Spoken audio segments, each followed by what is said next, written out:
नमस्कार दोस्तों। आज हम लोग करने वाले हैं जेई का 2025 का प्रॉब्लम। तो क्वेश्चन क्या कह रहा है? क्वेश्चन ये कह रहा है कि let function R to R है be a continuous function satisfying f zero equal to one and function के अंदर two x minus f x equal to x for all x belong to real number if limit n tending to infinite f x minus f x x बटे two की power n equal to g x, then summation में R का मान 1 से लेकर 10 तक जी are square equal to वाट, इसका मान क्या होगा? मैंने आपको क्वेश्चन दिया, आपको इसका वैल्यू बताना है। ऑप्शन में 2012, 2015, 212, 315, 385 और 220। तो चलिए अपन इस क्वेश्चन को सॉल्व करते हैं। ओके, तो दिया क्या है? सबसे पहले हम इसकी बात करते हैं। क्या गिवन में है कि F two x minus f x बराबर एक्स। आप यहाँ क्लियरली देख पा रहे हैं कि यहाँ एक्स है तो यहाँ भी एक्स है, और यहाँ दुगुना है तो उसका आधा है। ठीक है, ये आपका गिवन है। तो अगर मैं इसके जगह पे x रखूं तो मुझे इसका आधा करना पड़ेगा। आधा बोले तो x/2, तो इसका जो आंसर आएगा x/2 आएगा। और कल को मैं अगर x/2 यहाँ कर दूं तो यहाँ मुझे x इसका और आधा करना पड़ेगा, मतलब 2 का स्क्वायर करना पड़ेगा। तो यहाँ पर आंसर आएगा x/2 मतलब जो अंदर यहाँ आएगा वही यहाँ आएगा। आप देख पा रहे हैं यहाँ x है तो यहाँ भी x है। और फिर अगर मैं x का पावर 2 का पावर 2 यहाँ रखता हूँ तो मुझे इसका और आधा करना पड़ेगा, यानी x की पावर 2/3 हो जाएगा। और इसका आंसर हो जाएगा x की पावर 2/3। और इसी तरह लास्ट में अगर मैं यहाँ पर एफ एक्स की पावर 2n-1 करता हूँ तो मुझे यहाँ एफ एक्स की पावर 2n रखना पड़ेगा, और मेरा आंसर भी x अपॉन में 2 की पावर n करना पड़ेगा। ओके, मतलब हर बारी मुझे यहाँ से यहाँ इसका आधा करना पड़ता है। अगर इसको सॉल्व करें, अगर आप इसको सॉल्व करेंगे तो इसमें क्या होगा, ये कटेगा इससे, ये कटेगा इससे, ये कटेगा इससे, ये कटेगा इससे, तो मेरे पास सिर्फ ये दोनों बचेंगे। कौन कौन बचेंगे? F x minus f x upon 2 की पावर एन। और इधर मैं इसको जोड़ूं, मैं जोड़ा ही था ताकि ये दोनों कट जाए, तो मैंने इधर को जोड़ा, अब इधर जोड़ता हूँ। अगर मैं इधर जोड़ूंगा तो x/2 प्लस में x/2 की पावर 2 प्लस में x/2 की पावर 3, और ऐसे करते लास्ट में आ जाएगा x की पावर 2 की पावर n।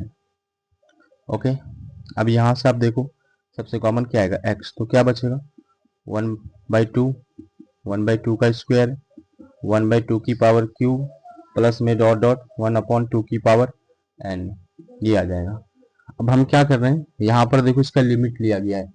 लिमिट लेते ये जी एक्स बन जाएगा, तो मैंने इसका इधर लिमिट लिया, limit n tending to infinite f x minus f x का पावर 2n। तो लिमिट मुझे इधर भी लेना पड़ेगा, तो limit n tending to infinite x 1/2 plus 1/2 का स्क्वायर प्लस 1/2 का पावर क्यू, और ऐसे करते हैं 1/2 की पावर n हो जाएगा।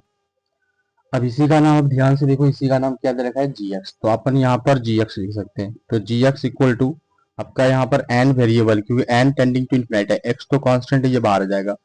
तो यहाँ बचेगा limit n tending to infinite 1/2 plus 1/2 का स्क्वायर प्लस में डॉट डॉट 1/2 की पावर n। और आप ये देख रहे हैं ये n टेंडिंग टू इन्फिनाइट है, मतलब इन्फिनाइट टर्म की ये जीपी है, ये जीपी है, जीपी ऑफ इन्फिनाइट टर्म, और मुझे इसका सम करना है। तो इसका सम जब अपन करेंगे तो इसका सम का फार्मूला क्या होता है, फर्स्ट टर्म कौन है 1/2, 1 माइनस में कॉमन डिफरेंस निकालेंगे तो वो भी 1/2। जब इसको आप फाइनली सॉल्व करके आएंगे तो यहाँ से भी हाफ, यहाँ से भी आप, दोनों कैंसिल आउट होकर सिर्फ x इंटू 1 बचेगा। इसको सॉल्व करेंगे तो 1 हो जाएगा, मतलब फाइनली आपका x। तो इसका मतलब क्लियर आप कह सकते हैं कि जी एक्स किसके बराबर हो गया, जी एक्स हो गया एक्स के बराबर, मतलब आपका जी एक्स जो है वो एक्स के बराबर हो गया। कल को मैं इसके अंदर अगर आर स्क्वायर डालता तो ये भी क्या बन जाता, आर स्क्वायर। अब मुझे आर स्क्वायर में क्या करना है, समेशन डालना है। अगर मैं आर स्क्वायर के अंदर समेशन डालता हूँ तो आर का मान 1 से लेकर 10 तक जी आर का स्क्वायर, तो मुझे इधर भी समेशन डालना पड़ेगा। तो समेशन में आर का मान 1 से लेकर 10 तक आर स्क्वायर। अब मुझे इसको ओपन करना है, तो पहली बार आर का मान 1 चढ़ेगा तो 1 का स्क्वायर, 2 का स्क्वायर, 3 चढ़ेगा तो फिर 3 का स्क्वायर, और ऐसे करते हुए ये 10 के स्क्वायर तक जाएगा। और इसका फार्मूला होता है एन, मैंने कितने टर्म है, तो 10 प्लस एन प्लस 1 मैंने 11, फिर क्या होता है 2n प्लस 1, यानी 5 10 दूनी 20 प्लस 1 21 हो जाएगा। क्योंकि आप इसका फार्मूला जानते हैं, क्या होता है, n n plus one 2n plus one divide by 6, उसी का मैं यहाँ यूज कर रहा हूँ, बटे में 6, ये 21 है। जब ये कटेगा तो ये कटेगा 2 बार में और ये कटेगा 7 बार में, और जब 2 से ये कटेगा तो ये 5 बन जाएगा। तो फाइनली आपके पास क्या बचा, 5 गुना 11 गुना 7। आप इसको सॉल्व करेंगे तो ये 385 आ जाएगा। तो आपका करेक्ट आंसर है 385। तो इस प्रकार जो एडवांस का वीडियो देखने के लिए हमारे चैनल को सब्सक्राइब कर लीजिए। Thank you watching my video.